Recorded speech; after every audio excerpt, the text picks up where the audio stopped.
Welcome to Fireside with Peter Adkison on Gen Con TV. I am Peter Adkison. My co-host is Emma Larkins. Our guests today are Eric Cagle and Marc Schmalz.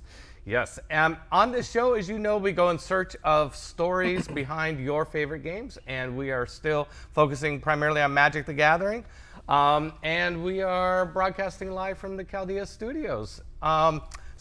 Favorite stories are going to come up today. We had the customer service, several people from customer service on the show, our last episode, and we had so much fun.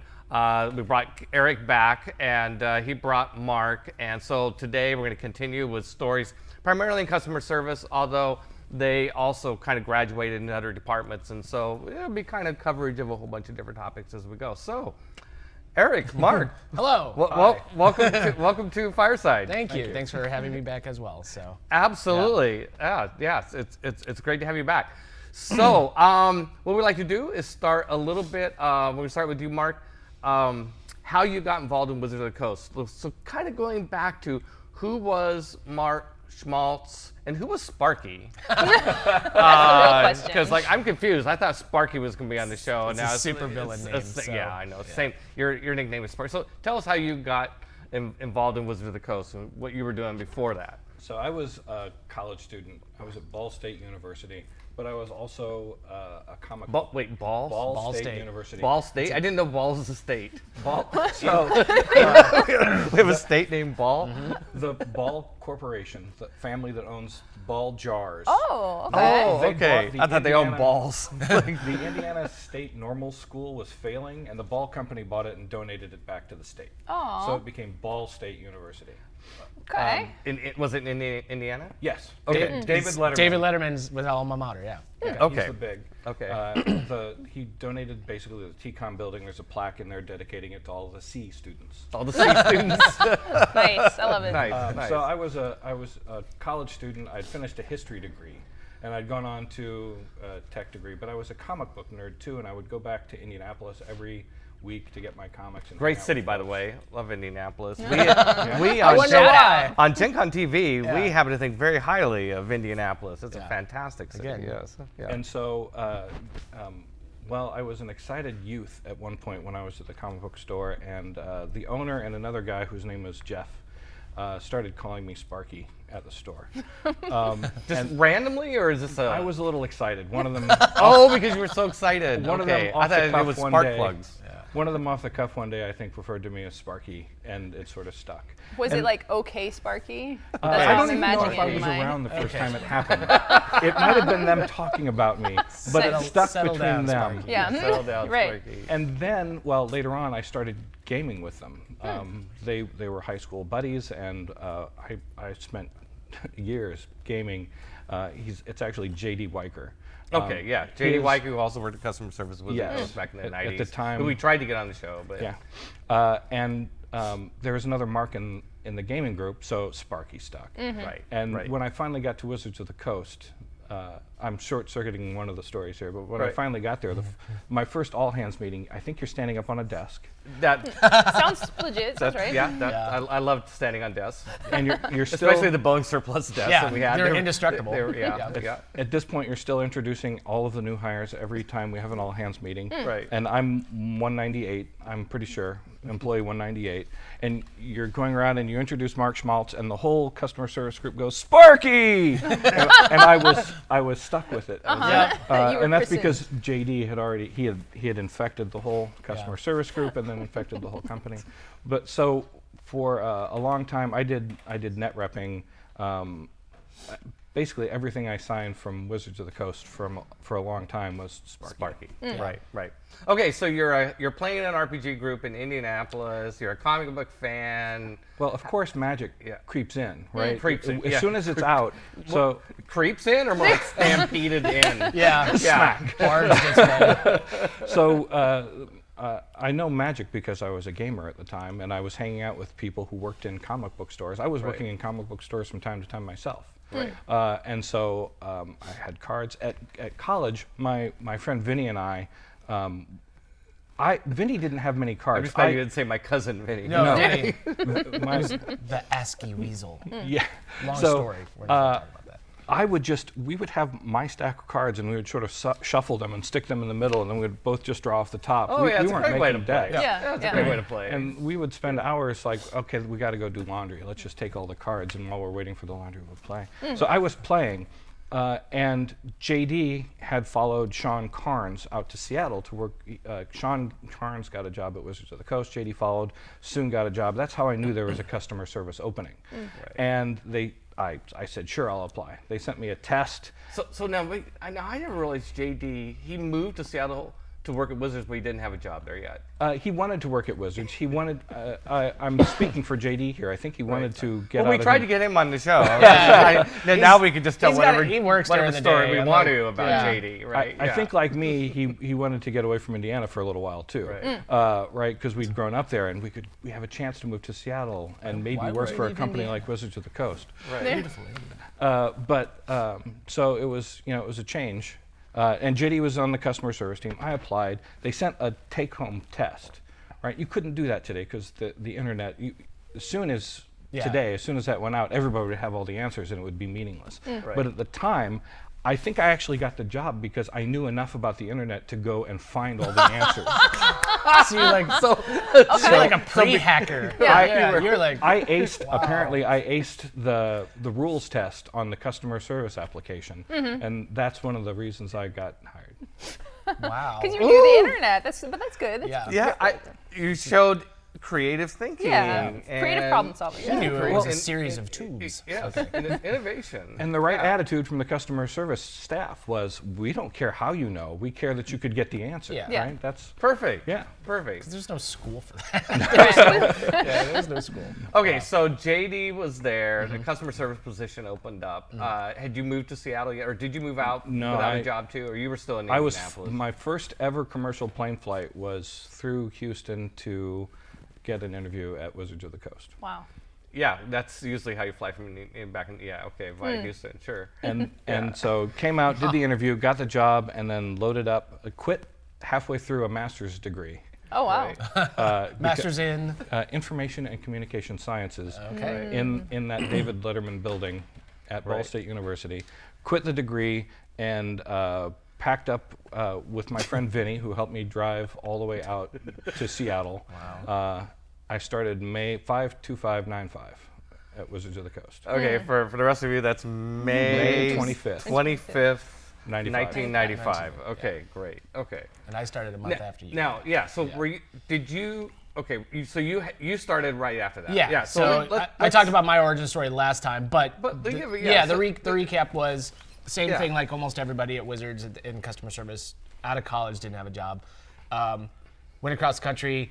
Was staying with my parents again for the second time, and saw a job in the newspaper and applied for it. And I had the whole thing about the curly cues on the resume. Like I got hired because Shaw Cote liked the curly cues that I put on the thing, and got in and did the interview. And I did non-rules customer service, like I mentioned last time. I did not know how to play Magic. I didn't even know really what it was. So, and the joke was I knew all your stuff that was like RPG related that was not Magic. So I knew like, Talos Lanta and Ars Magica and all this other stuff that is just like I think I have Primal Order books still. Still have some collections of that Excellent stuff. book. Excellent book. I highly recommend it. Yeah. So that was all the stuff I knew, and then I walk in and it's just magic all the time. Which, gee, I wonder why, at the time in 1995. So I started working in non-rules customer service, and it was all a blob. Like we were all in one, kind of pod for the most part. So answering questions, answering damage card questions, and where can I find, where's game stores that carry this kind of thing, and anything else. But those kind of slowly kind of blurred and merged or split off. Like then there was a merchant relations department where like Wendy Wallace and Jilly and Adrian. Shane. So Adrian. Adrian Swartout. Yeah, who did that. And so, but over time, I just, hey, let's play Magic, right? And learn how to do it. And there was, it was easier then in some ways to become an expert just because there was the sheer content, right? So, talking about customer service moving forward, little story, the way that we used to answer questions, we had computers eventually. We had computers. Eventually, there were computers when there was enough of us. At first, there was just one, I think. Yeah, there was just. Were you there during the period where the phone was in the kitchen? And No, I came after that. There were actual phones and desks and For a while, there was like Yeah. in the center of the building, in the first office building we had, there was a kitchenette in the middle of the building. Yep. And so we hired customer service people. They didn't have their own phones. There was just a phone in the kitchen. Just the and one phone. It would ring and somebody would run in What's there up? and get it and go, hello, Wizards of the Coast. Yeah. So I got there right. What was the building? The first building in Eagle. We were trying to figure that out. It's the first building. Jay Hayes would know. Somebody could go watch. It had a this. name. Yeah, It had like the first building we were in. We weren't in office there part. very long. Right. So I was there right at the tail end before we moved over to Lind. Right. To the first build with the mana pool. To the and mana everything. pool. Yeah. Yeah. So, however, that dates me 95, and I think we picked up and Now, went like. well, one thing I 6 like months. to do now, because not Yeah. everybody knows what was going on in 1995. Yeah. So 1995 would have been just into the Ice Age era. Was that? Yeah. Yeah. Right. Yeah. So Oh, this yeah. is post Fallen Empires. Yeah. We're at that point trying to figure out where to take the company in the wake of the Fallen Empires debacle. And although when Scaff was on the show, he made a great case for why Fallen Empires was the best thing to ever happen in Magic the Gathering. Pros and cons. Like typical Scaff, it was a very compelling argument.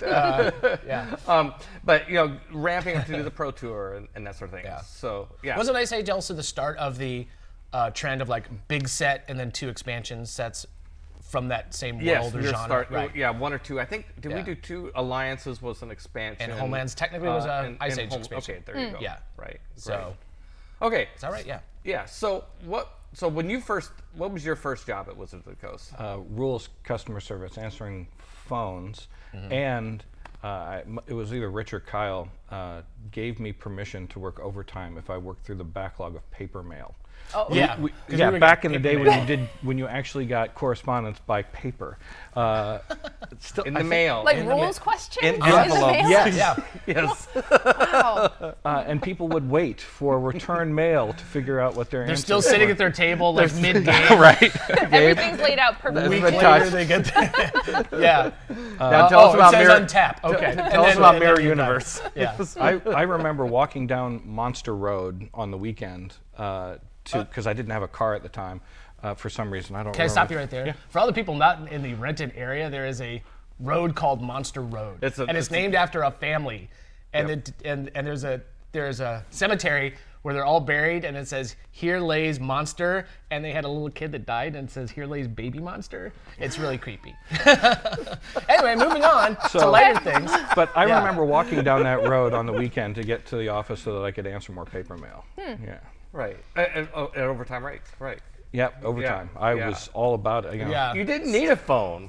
They didn't need a phone. They just need a typewriter and So in the non-rules postage meter. There. the non-rules category, when we did have a computer, we started doing database stuff where we would like, Right. what did we get, and keep track of that. So we used to actually have to go and look at the letters and say like, what was it about, and log it. And then after a while, it got kind of like, I don't want to say like Kyle was like, why are we doing this? But I mean, data was important, but it was like so grinding to like go through because it was a lot of mail, Yeah. like physical mail that I had to go through, and it's like, when you get like 4 pages. Right. And you're like, What is in 4 pages? yeah, what's going on? Yeah, what's it? And it need to be The a mix of person's life rules story. questions and I love your game, and here's a picture I drew of Richard Garfield. So the kids' letters were great. Like, Yeah. the most fervent fans, definitely. So Right. So yeah. What can you remember from letters? Like, do you remember any interesting questions, or like, was that just a joke about Richard Garfield? No, picture? Or did I mean, we would somebody get- actually draw a picture of Richard and send it in. yeah, I didn't keep it because I was just like, what? I wish I did now, right? Right. It'd probably be like something Yeah. you hang up on the wall. Yeah. But like, yeah, some kid was like, he loved magic and thought that Richard was. He was his, I agree. his idol. I mean, Yeah. I think that's usually it's like a Heirloom Minotaur or something that people draw a picture of. Yeah, But, I kind of looked like a Heirloom Minotaur, but I mean, it was definitely like. Little bit of sorry, Richard. Sorry. No. I mean, the kid was like 8 or 7 or something. As I remember it was Eric Gumm who was primarily responsible at the beginning for the paper mail, and I was helping him catch up. Yeah. So Man, Eric Gum was a character. Yeah, so the customer service team stayed pretty static for a long time. Like once that first group was built, like first of all, we loved it there. So we had little incentive to leave. And you think about a lot of customer service departments, and you're just like, it's just the turnover and all that. But we stuck around, and so it's kind of weird that like Eric worked there for 3 years, 4 years, quite a while, and he was, and then he left. I thought Eric, wasn't he the guy that we tried to fire? Yeah, no, okay. Okay, that you tried to fire. So the joke is, and I wish Rich were here to talk about it. So it just became one of those things that because he was really funny, he had a really dry, subtle sense of humor. And he would just like silently lay a joke bomb, and it would take like a minute or two. We'd be like, wait, what? What just happened? And so Rich would be just like, what happened? Gum, you're fired. And so it became this kind of joke that it was just like we would just fire Gum for like no reason, like in meetings, and he was the scapegoat. Yeah, he was the scapegoat for it. He would just play it totally cool. And I mean, he was an actor, and he was doing lots of stuff on Capitol Hill and lots of off. Well, I remember anytime something went wrong, which wasn't very often, of course, but it was always Eric Gum's fault. Obviously. That was. I believe it. Yeah. So. Yeah. He also, one of the things he did in his acting was play Captain Kirk. So he could do a good Shatner, and he could do Star Trek action fighting, both of which were tremendous additions to any customer service team. Yeah, so if you would see us, sometimes you hear yeah,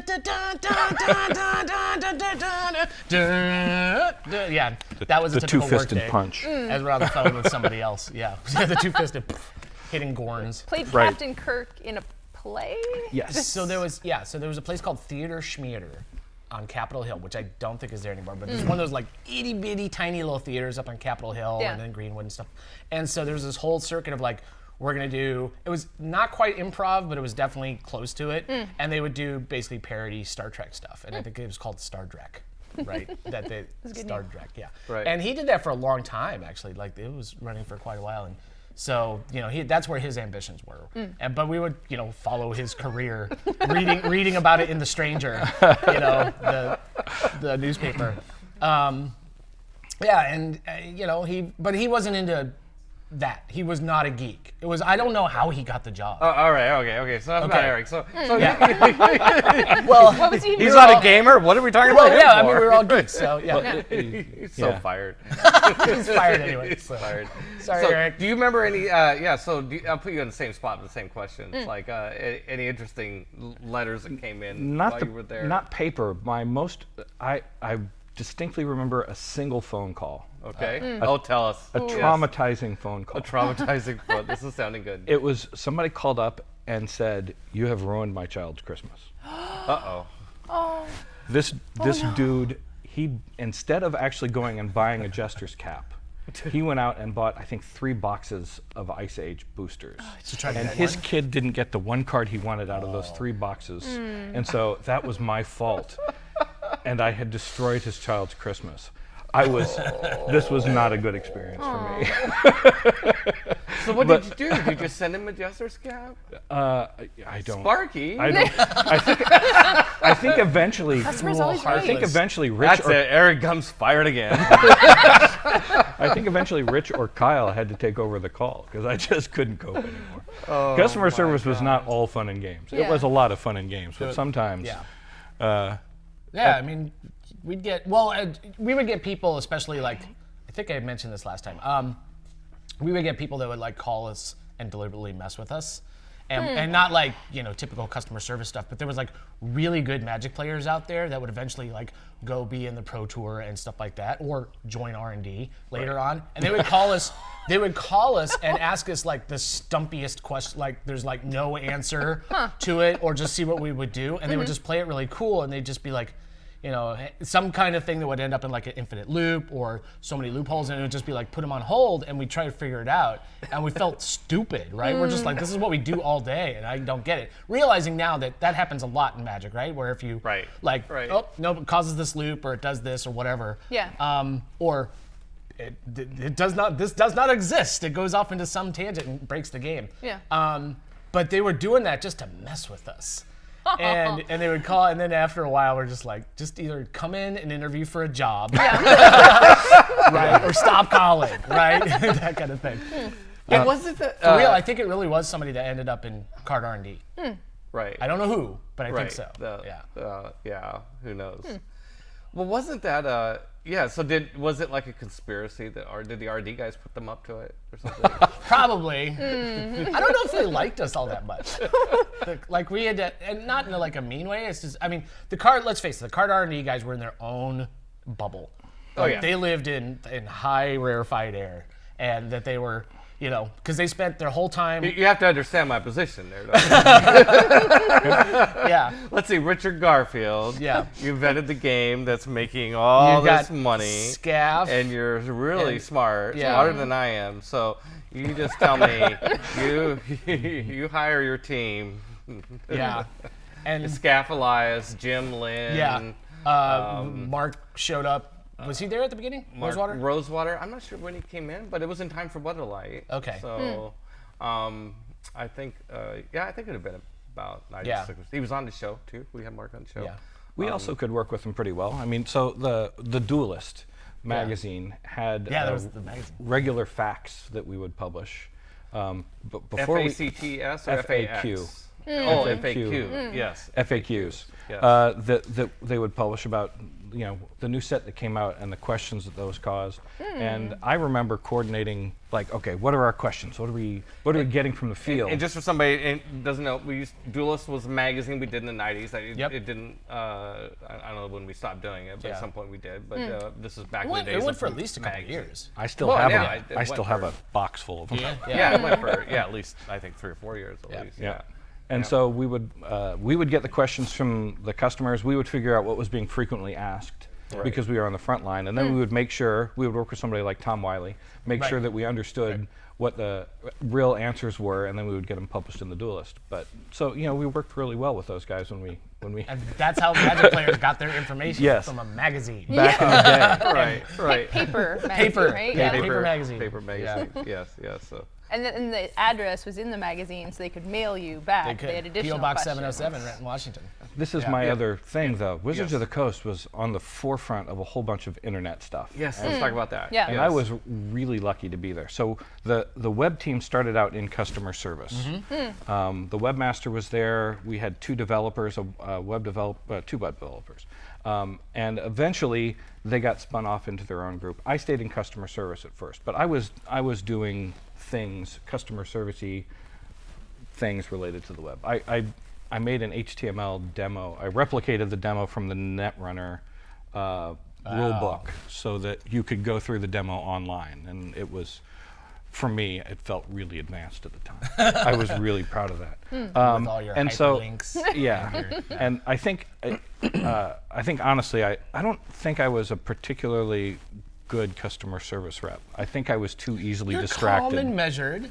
You have that Midwest charm, so sure. I you're was fine. too easily distracted, and the wheel sort of got to me after a while. There's this thing, if you're in customer service, you can answer the same question 10 times a day, Which we did. 5 days a week. Yep. Right. And you start out the day and there's this stack, virtual or real, of work, and you go through it, and the next day when you come in, there's just another stack. Yeah. Yeah. Right. And so I needed these other little small incremental rewards. I needed something else to drive me. Yeah.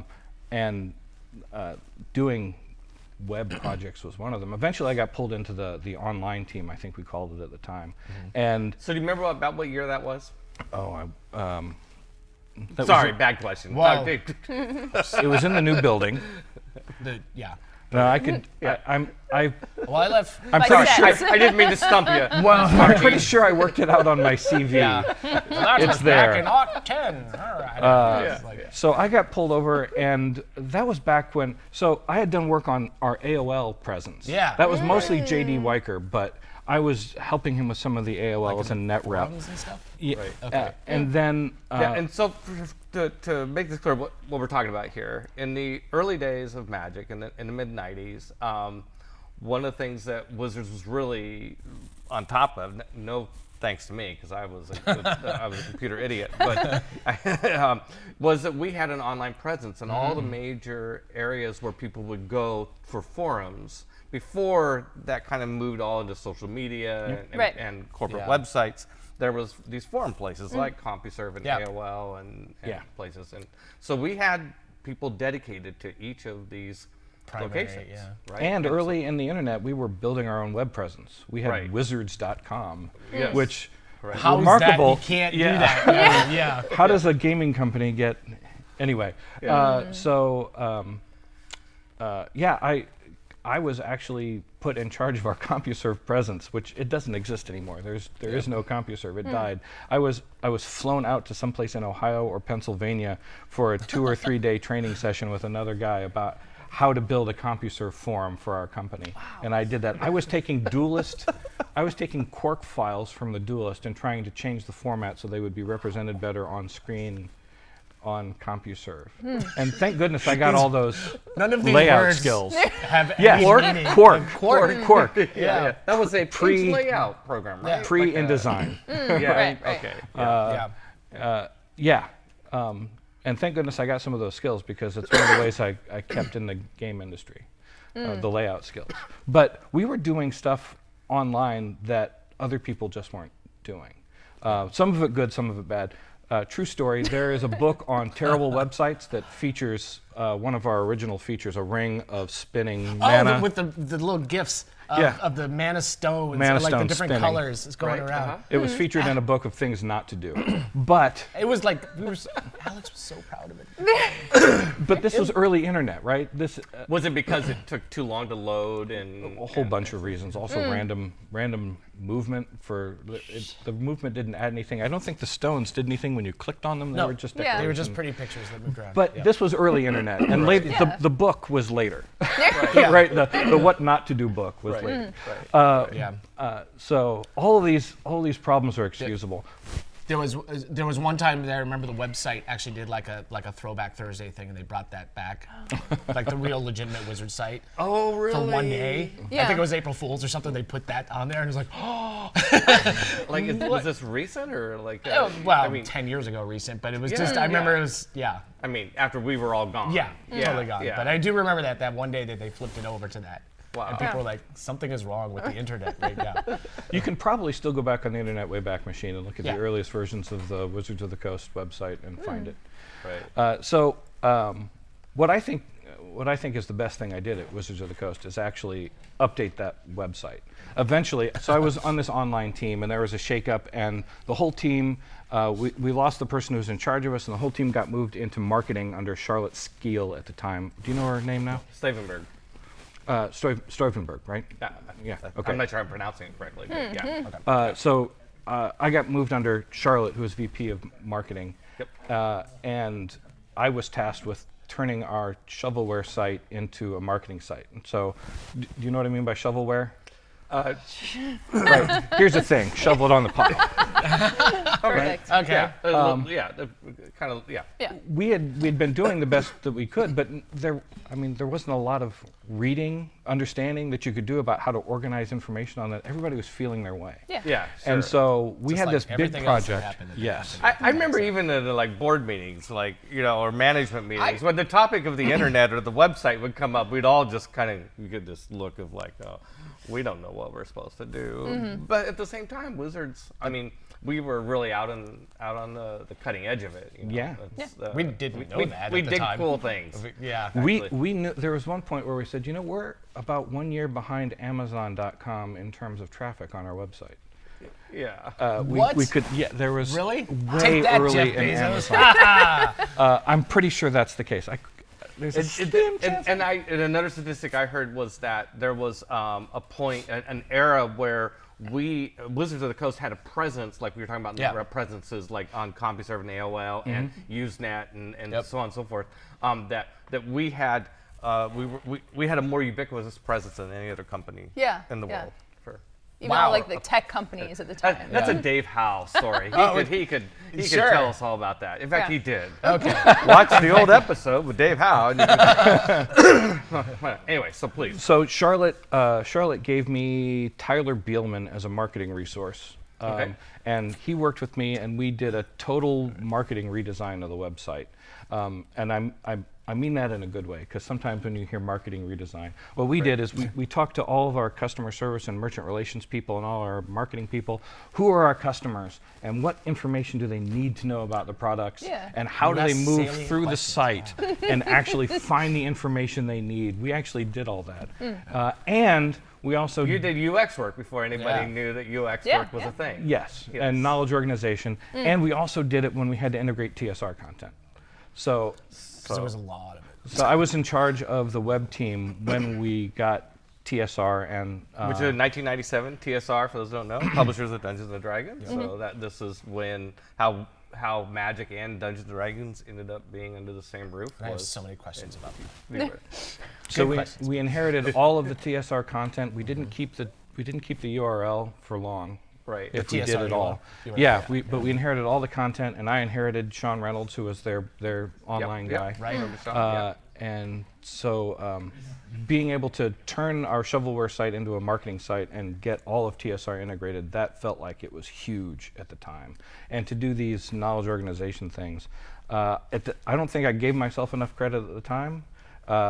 Occasionally, I think back on it now that I'm teaching some of this stuff, and I think, wow, that was early. We were, and my guys were doing great stuff too. Tim Thomas was writing embedded Java games to promote our card games before you saw that sort of thing regularly on the internet. He wrote a Weatherlight side scroller, so that there's a little Weatherlight ship, and you know things, and then you would dodge stuff. Love it. He did that for our website, Yeah. and Mike Selenker, Talon Woodruff, and Wolfgang Bauer all came up with this Netrunner promo that was basically Because they all came to us with the TSR acquisition. Yeah. Did Mike? Or- No, well- Mike was. I mean, at that At the time time. period, like Yeah. they kind of. Maybe I'm wrong on that. no, I No, think- because Tailwind. Well, yeah, I think that Tailwind was here. Tell me if I'm wrong. I get things wrong on the show all the time, That's okay. and I just don't care. you should get those three Yeah, together. yeah. Yeah. Well, hey, we're coming. Next season is going to be Dungeons and Dragons. I was about to say this. Awesome. Yeah, you haven't even Stay touched tuned. that. Did I announce that? Oh, next season of Yeah. Fireside, Dungeons and Dragons. Yes. Anyway, sorry. Well, this was Netrunner, Yes. Yeah. which I was on the product team when I was in customer service. I had an affinity for, and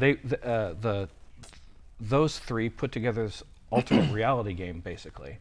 You got a web page that had embedded clues, and it might have been in the code, it might have been in the pictures, and you had to figure out the story and the puzzle and figure out what was going on, and it got you to an ultimate answer. We were doing things on the internet that people didn't do at the time. And I don't get to take credit for a bunch of that, because I was just, these guys have an idea and let's let them do it. Right? Right. Probably a lot of the way that you feel about some of the products at the company. Everything pretty much happened at Wizards of the Coast. Yes, I mean, you try to share the credit and take the blame. That's Right. Yeah, and it's usually actually pretty much aligns with what actually happens. So for the record, we loved Netrunner. Oh, yeah. Like we Yes. played the hell out of Netrunner. So and it was. Yeah, I don't know how Richard currently feels, but there was a point in time when Richard felt that it was the best trading card game that he designed. Yeah. I remember reading one of the trade mags that was talking about like the best game, and they had like number 2 was Magic and number 1 was Netrunner, and they gave a very kind of glowing review on why. And I mean, you go back and you look at it now. I mean, they made a new version of it. Yeah, right? I think, And- I think so- Richard's more critical of it now. But I remember, like around turn of the century, he was he reflecting back then. At that point, reflecting back over because he did the BattleTech trading card game, Which I Vampire loved. Eternal Struggle, and Magic the Gathering. I'm actually wearing a BattleTech t-shirt right now. Are you really? You're gonna do this at some point. Here's my T-shirt, which I like. that. It's got a kit. Well, when Mark Jessup was on the show, he brought in a BattleTech ad. Oh That he yeah. did was something like tap this or something like that. I'm gonna show a big mech firing at like a Sarah Angel and something like that. Yeah. We loved it. And Yeah, and all those other trading card games that didn't get as much love, but they were like I think they were well done. They were extremely well done. Yeah. And it was because we played Vampire. Vampire, yeah. I still have Jihad cards. Oh yeah. So or So, that. so getting back to Magic, Yeah. did you ever travel? Like, did you ever go on? yeah. He traveled a lot. Like, I think you went on you had a Pro Tour story.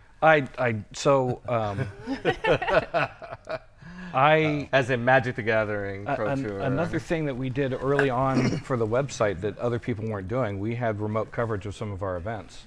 Right. And so I did Pro Tour. I went on the road pre-Wi-Fi, pre-easy internet with a Sony Mavica camera that took, I think it was a Mavica. I don't think I'm remembering a different name. Is that even But that brand around anymore? It took pictures on a 3.5-inch floppy. Yeah. It didn't have a hard drive. So it was a camera. It wasn't a video camera. It was a. It was a digital camera, digital still camera. Still camera. How many And- pictures would it even store? Like 3? Not too many, but 700 and. It ran on coal. 50K. You know, it had little Steam coming yeah, out. little steam coming out. 1.4 megabytes. for 1.4 Yes. meg. Yeah. Wow.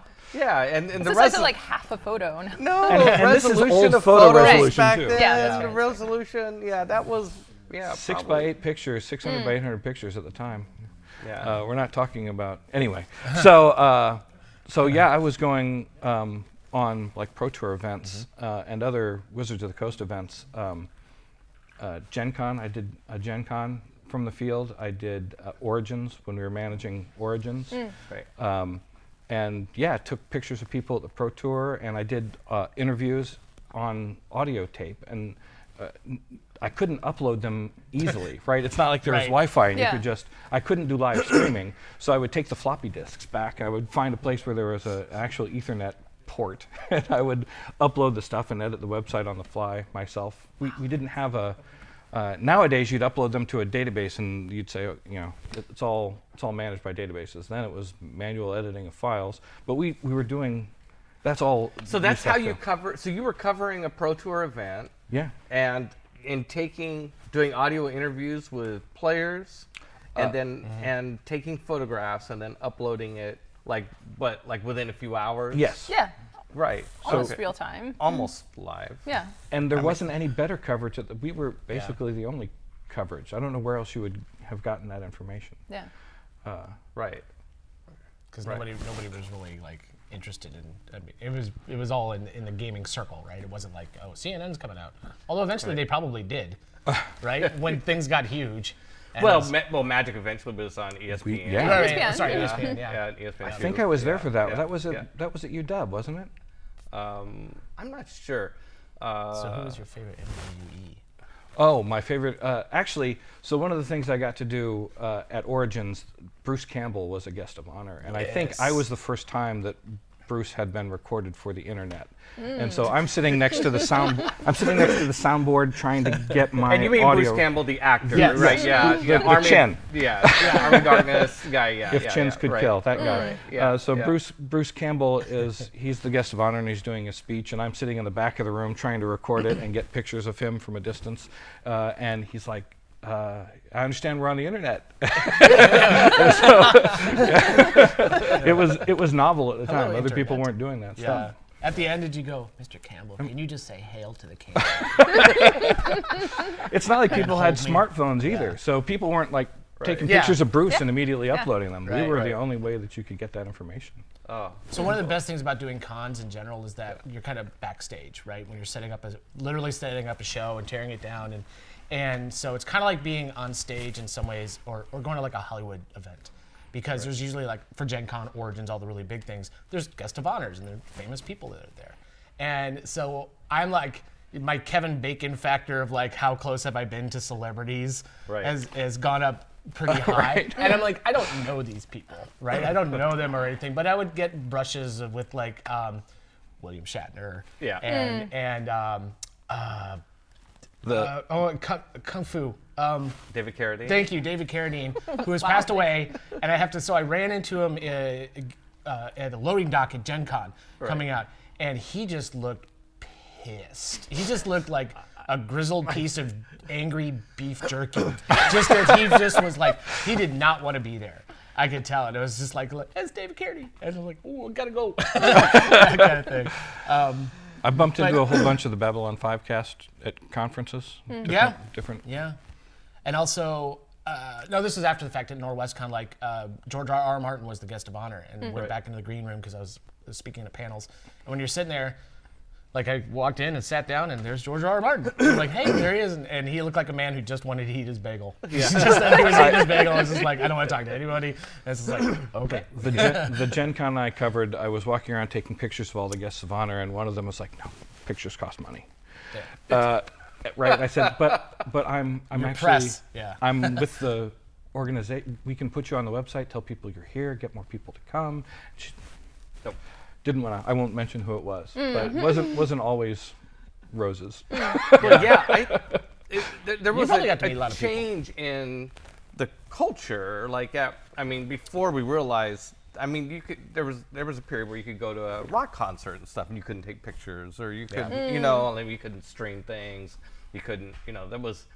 Then eventually people realized, oh no, this social media thing is helping. Yeah. So you want Exposure. Or you want everybody in attendance to be, Yeah. you know. And at first, I'm sure the marketing people were horrified because they weren't controlling the message. And it Yeah. was like, this got out ahead of us, so what am I supposed to do? And it's like, you know, Yeah. pretty soon you're just throwing stuff out, like, take it, grab it. Yeah. Going back to a celebrity thing real quick, too. I remember, I'm not going to name names as well because it was a little rude, but went to San Diego Comic-Con. This was when Pokemon, when we first really had Pokemon, and it was going berserk, right? It was going nuts. And San Diego Comic-Con, so combine those two together, and I think my brain almost exploded. This was like 2001 or something like that. I mean, it was a while back, and it was ginormous back then, and It's just beyond gotten what it is bigger, now. yeah. And I remember, so Hollywood star or Hollywood actor, who you would definitely recognize his face, came up to the booth, and there's a long line of people waiting to get in or to go buy Pokemon cards. And I was wearing my Wizards shirt, and so he knew his staff, and he came up and he's like, "Hey, how's it going?" And I'm like, "Oh, I know you." No. And he's like, "Is there any way I can, like, you know, jump the line to get some?" And he's like, my wife is just, you know, busting my chops to get some cards for my kids, and can we get some and all that? And I'm looking in the line. I'm trying to figure out and if it's based on the accent. I'm trying to figure out. No, I can't. So he had a certain. Oh God, he had a very gravelly tone to his voice. Okay, I will okay, just say that. And I don't think he's alive anymore. Not that the two are related. I'm just saying that's. Yeah. Let's see how deep we can dig Yeah, this this hole. one. Abe Vigoda. No. Not far off, but the line history. was all little kids and their parents. So it was like 5-year-olds, 7-year-olds, and all that. yeah. And I looked and I'm like, I'm sorry, you got to go to the back of the line, and it felt so good to be able to like tell a Hollywood Yeah, person that you. I'm like this because this kid's like, you know, walking away all excited with their box of Pokemon cards, and it's like, yeah, you can't take that child's glee away, Hollywood. You can't. So, yeah, All that's right. why I don't go to San Diego Comic-Con anymore. More magic. More magic. And Gen Con, you mentioned gunslinging. I did. That was last Rich, time. but it was a thing. It was brought up last Yeah. time. What you didn't mention is that we used to do it for ante. Oh yeah, Do you we used remember all this? the old school rules that we used to do.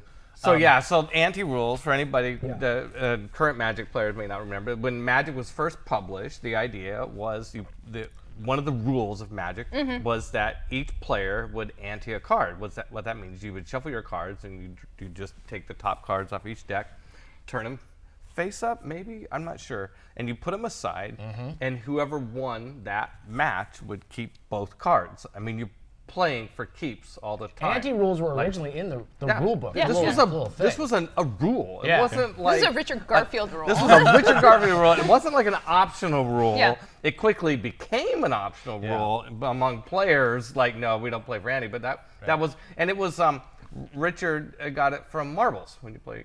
Marbles. Yep. Yep. Didn't legal say like, isn't this borderline Eventually. gambling? Yeah, like we can't do that. But Eventually when I first came to Wizards of the Coast, we were still doing it for ante. So we would go to like Gen Con, and there would be some of us sitting there, and we would pull out a pack of cards, and that would be our ante because we weren't anteing from our own decks. And they would have their own ante.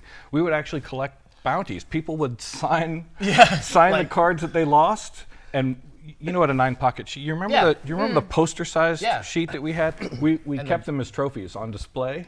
All this wall of shame that we had. Yeah, of all the cards that we'd took taken from other people. Yeah. Well, because the gunslinging was players would challenge employees. Yeah, right. We So weren't we would forcing bring them to play. Right, yeah. So we would bring like our own personal decks to play against people, and you know, depending on who we were playing. And we played little kids, and we played Pro Tour players, and we played everyone in between. So I had a carrying case. It had a whole bunch of boxes, decks of cards in the boxes. Each of them had a label on it, and I would say pick, right? And it's like the Bambi deck, right? So what does that mean? Yeah. It was a red-green deck, and the goblins would set the forest on fire, and all the animals would trample it. That was my. I was not good at building decks, but theme decks. Yeah, we would have built some great theme They decks. didn't have to be good. They were supposed to be. We didn't want to really Right. just Yeah, sit there and yeah, be mean and take their cards. Yeah. Kind of good if they're not bad. But what was great, I mean, usually everybody was a really good sport about it. So, and sometimes they would like ante up like a really good card, and you're just like, sure, it's okay. And they're like, yeah, let's do it, bring it. And so yeah. But Yeah, if they just to won, they got feel a that pack. They got it, yeah. Yeah. So you reminded me of something. How much time have we got? Yeah. You reminded me of something too about the nine card sheets. So back in the day, when we would answer rules questions, we had what we would call God books. Yes. Yes. Yeah. Was this mentioned anywhere previously? No, Okay. no, I don't think it's been mentioned. Yeah. I'm remembering it. Oh yeah. So pre-internet or adjacent internet kind of stuff, but we found that the easiest way to answer rules questions was to get huge binders, big, huge, 2-inch, 3-inch binders, and have photocopies, color photocopies of the cards. And we, that was how you looked it up. Because first of all, there were few enough cards compared to today that was a thing. But we had above our desks, there was this of binders, and every customer service rep had their own binders, and they would get just ripped up and destroyed, and pages torn out and all that stuff. And then after a while, it just got too unwieldy to do it. But I just remember very distinctly, on a call with the headset on, going through and just flip, flip, flip, flip, and our desk setup was we had. So it was like a cube, and we had a corner desk, and then there was a table in between. Right. That kind of popped out, which was great because we would play cards while we were on calls and do all that stuff. But there was lots of times which we would have God books, from different sets all out, and we're like, I had forgotten You the term can't do God that. book. huh? I had forgotten the term I remember God that. book. That was the term. I forgot about the God books too. But Yeah. yeah. Were they full 8.5 by 11 sheets Yeah. for each card, and you would write notes on No. them? or- So it was just the whole set in alphabetical order, Okay. and But you'd have several cards per sheet. 9. Yeah, 9. It was like a 9-pocket sheet. It was just a photocopy. Right. So that we could, because giving us one of each card to have at our desk so that we could reference it, not feasible. yeah. Yeah. Right. But so what's the exact wording of a jester's cap? Oh, Yeah. Yeah. Then after a while, we just knew that because everybody called about that card. And IC manipulator. Yeah. You were at Gen Con in '95? Yes. I think we all. 96. The one where, again, where we mentioned before, where Peter said everybody in the company is coming to Gen Con, and that included everybody in customer service. Okay, So there's nobody on the phone at that time. So I'm sure that it was did we even have hold music? I don't know. I started May '95. Okay. And I was sent to the first Gen Con I could because everybody in customer service got sent to Gen Con. And we're all on 2 flights. If there had been any air tragedy, the corporation would have been wiped out. Yeah. Yes. Bigger corporations don't even allow that. No. anymore. It's just Yeah. Eventually, we were told. I remember at some point somebody we shouldn't be doing that. Oh, whatever. what's the worst that could happen? Yeah. So I'm like, if I die on a plane, that's not my problem. Accurate. So as I remember it, it's my first Gen Con. It's the first time I've been to Gen Con. I didn't get to them before. This was in Milwaukee. Yeah, I've been unemployed for 2 months, and I'm gunslinging, and I think Kyle walks up and says, "Hey, I got something I need you to do. There's a Magic tournament going on. I need you to run it."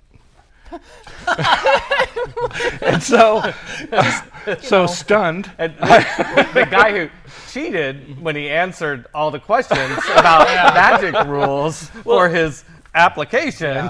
And honestly, though, knowing the months later. magic rules and knowing how to run a tournament, 2 completely different things. Yeah. Yes, I know, so- we're just starting there, Yeah. So I get to the site, and there's just row after row after row of people who want to play Magic the Gathering in this official thing, and I have no idea what the hell I'm Were supposed you to the only do. Judge? Fortunately, Beth Mo was there. Okay. You remember Beth Yes. Morrison? Beth Morrison. Yeah. Yeah. Yes. So fortunately, she stepped in and took care of most of it for me. I was there. She knew the rules better than me too. She was Yeah. On a point. Magic Yeah. machine. Yeah. Yeah. She was brilliant. So, but for that moment, there must have been the whole deer in the headlights look, right? What the heck am I going to do? Fortunately, you have competent people in the room who know how to do it for you. But I also had to do a vampire tournament at the same thing. Sean Carnes and I ran a vampire tournament, the same thing, which I'd never done before. And I was learning vampire rules, but I didn't really know vampire that well. So It's a complicated game. yeah, too, we were sort of. It's amazing how well we did, given how much seat of the pants was going on. That's at pretty that much the conference. story of Wizards of the Yeah. Coast in the 90s. I've heard that a lot. Yeah. It's amazing Yeah. how much we did. We were despite this. we were so young. We didn't know what we didn't know that we didn't know what we were doing. Yeah. Right. We just did it. Right? Nobody else had done it, so Yeah. who were you going to learn from? Right. Right. I will say one thing. You talk about this going by the seat of your pants, but the fact that early Wizards of the Coast, you wanted to know the right answers. Like, you worked so hard for every question there was going to be an answer. I think a lot of games, any other game, they'd be like, I don't know, figure it out. Like, why, whatever. Like, it's a game, right? Like, the care you put, and even to this day, it's something that you see in the game. That's why so many people keep coming back and keep playing, because there's always an answer. And I think the people who gravitate towards it, they're like, they want to know. You know, it's like, what is the right answer? There's a rule for this. Yeah. I don't know those rules anymore. Yeah. Yeah. But you set the foundation for that. I get to play Magic from time to time. Like a cousin of mine was a cousin's child was really into Magic, and I happen to have a box of old commons sitting at home back in Indiana, and so I made up a red-black deck real fast using only commons, and I crushed him. How old was this child? Like 8 years old. Oh, it felt so good. Kick to the curb. Even take that. Even playing by the weird schoolyard rules that he played by. Yeah. But in my defense, I did give him the deck when I was done, so he could go and abuse all of his friends. That's one of the things I loved seeing later on too, is like watching kids play Magic or Pokemon at the time when they would get it, and just like the rules would just kind of morph in front of you. Yeah. But they were still having a blast. Yeah. They were still just like, Oh, yeah. Yeah, it's like, well, I'm going to stack this card on top of that. And it's going to, well, that doesn't do anything. But it does in their version. You know, it's like very important. People would say things like, well, look, the picture, that thing has wings. This is a flying card. Right. Yeah. Right? Oh yeah, Hypnotic Spectre. I know exactly which one you're talking about. Or was it, or the Frozen Shade? Actually, I think, yeah, one of those anyway. Yeah. It's like the art was the rules, and Yeah. especially to some at that age. Yeah. Yeah. Okay, let's ask our technical crew back there before we wrap up. Do we have questions from the chat room before we wrap things up? At the moment. Okay. Okay. Well, there we go. So, any last stories? One last chance for an interesting story from back in the day. Other than, I think you hit your prereqs on having two ginger people in your customer service department at the same time. Yeah. So, yeah. We don't know Yeah, it's how a good that thing you guys didn't breed. happened. Not that you know of. I actually, untold stories. I knew Eric was okay. He came in a little bit after me, but I knew he was okay because one of the first things that I noticed go up in his desk was the Ministry of Silly Walks poster. John Cleese with his foot straight out in front of him in the briefcase. Yeah, I had this gigantic poster of it from college that I brought with me, and we just like tacked it up over in the customer service area. I don't know what happened. He's okay. He'll do. Yeah. So Mark, I think I asked you this last time you were on the show, like what you're doing now. Did I get a chance to ask you No, that? but that's okay. Well, I'll ask you both then. So we don't have much time, but I'll be brief. So my career after I left Wizards after 10 years, stayed in games, but a variety of different stuff. I went more digital. And I kept designing and writing. Kept freelancing for lots of tabletop companies, Green Ronin, Games Workshop, Fantasy Flight Games, just a whole bunch of different, just kept my finger in there, right? And that helped me get a career writing for things like Microsoft Game Studio, and then doing some design. I actually worked on a Magic the Gathering mobile game. I actually helped craft that for a company called Kryptonite, which later got bought by Glue, which is up in Bellevue. And just as it was going to get released, they got bought by Sony. So it's sitting on a server, or not Sony, EA, thank you. Right. So it's sitting on a server somewhere in California, basically. And as like, So when I go to job things, it didn't get released. Yeah, so I thought that's where you were going, and that's why I knew it was EA. It didn't, 'cause but it's like there's I such have a history of like developing games and not releasing. I them. have a storied past of like all these games I worked on that just didn't see the light of day or whatever, and it sucks, right? Because you want to show off your portfolio. Yeah. But long Steve Connor, who's Yeah. my business partner in Chaldea, Yeah. worked like full time for 2 or 3 years on Yeah. a game, and just like a week before launch, they just pulled the plug. yeah, he's still bitter about Cool. it. I learned not to. I got mercenary about it. I was just like, am I getting paid? I don't care. So it was fine. But after all of that, I ended up into teaching, and actually now I teach game design at Digipen Nice. up in Redmond. Yeah. So more on the narrative track and the story side of thing, world building side of thing. But yeah. Just enough life experience doing like wearing many different hats in the game industry. Right. Worked. It's like sometimes academia wants you to be very specific on what you do. Right, In this case, me being kind of broad and knowing a lot of things, Hmm. I brought to the table in it. Yeah, so it got me a job. So I'm teaching. There's actually a school now to teach how to do this stuff, not run the business, but make the games. Right. Yeah. Right. So, Right. And Mark. Oh boy. So I think I was maybe Eric Gum and I were the only two people on the customer service team that didn't have aspirations to really be game designers. I got to do some stuff. Like I wrote an article for Dragon Magazine on how to make your alternity game feel like a 1950s sci-fi adventure. Yeah. And when I was done, Dave Gross came back to me and said, "Okay, so what's next?" And I said, "That was it." Right? I had one idea. Yeah. So, Well done. so most of what I've done in games is try to help other people make games. I founded the Game Mechanics with J.D. Yes, Wiker and right. Rich Redman and Stan, Yeah. but I did layout and editing and managed the business and did web stuff, right? So that got me connected to Green Ronin Publishing, who was helping us print. I've been with them since 2004 in different roles. I'm currently Still? Yeah. You still do I'm, something? I'm officially the director of electronic publishing. They're actually, this is their 20th anniversary. Yeah. Oh, I know. I mean, I'm good friends with Chris and Nicole, and so that's great. But what I'm doing, that was sideline and between stuff. I'm quarter time for Green Ronin. I've been trying to stay in tech because it pays okay, but in Seattle, it's, you get hired, you get fired, you get hired. So the last time I was in a layoff, I applied for a PhD program. So now, Out of spite? well, I had done a master's program thinking I'm going to figure out what I want to do in business. I'm going to fix my path, and I'm going to. What I found out is I want to do research. Okay. And so I went back for a PhD.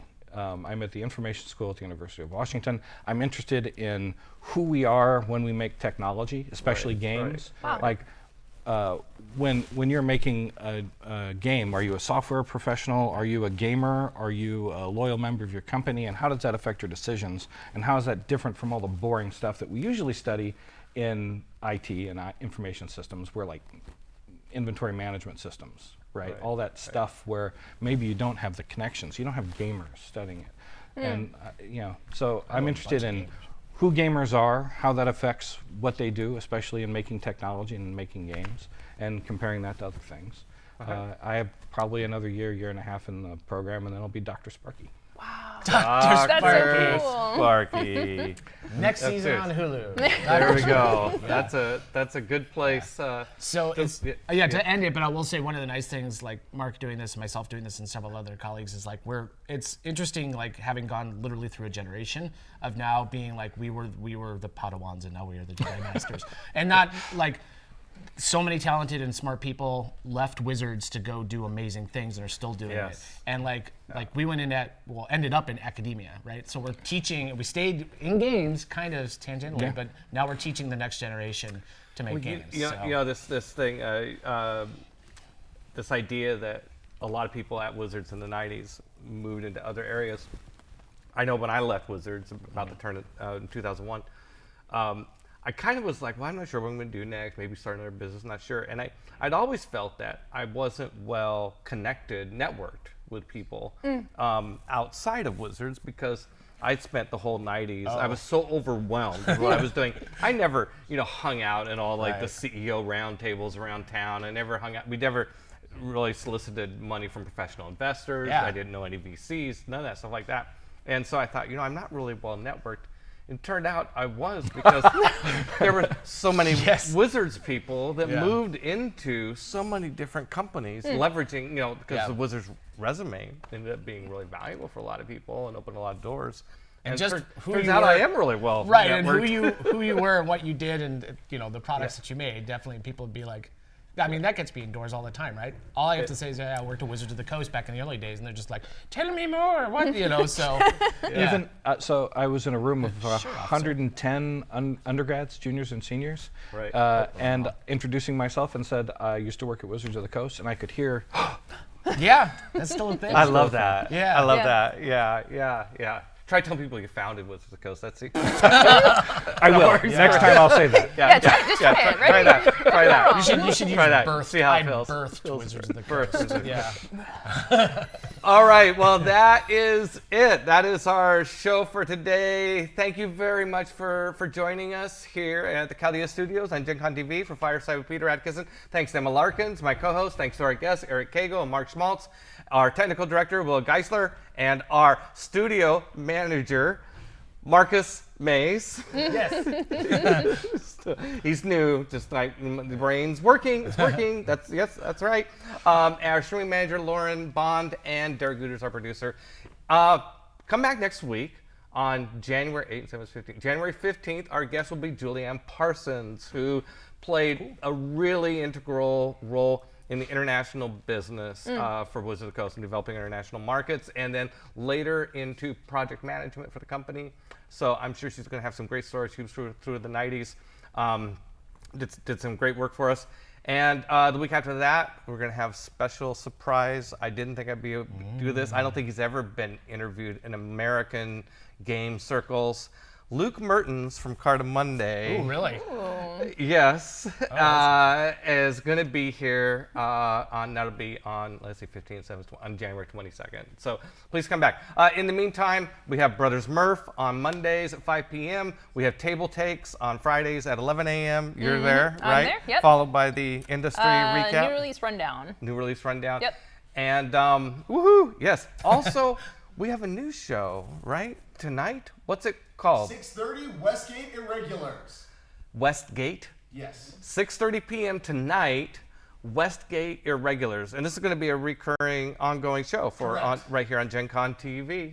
Yeah, so check that out. All right, thank you for joining us, and hopefully we'll see you next week.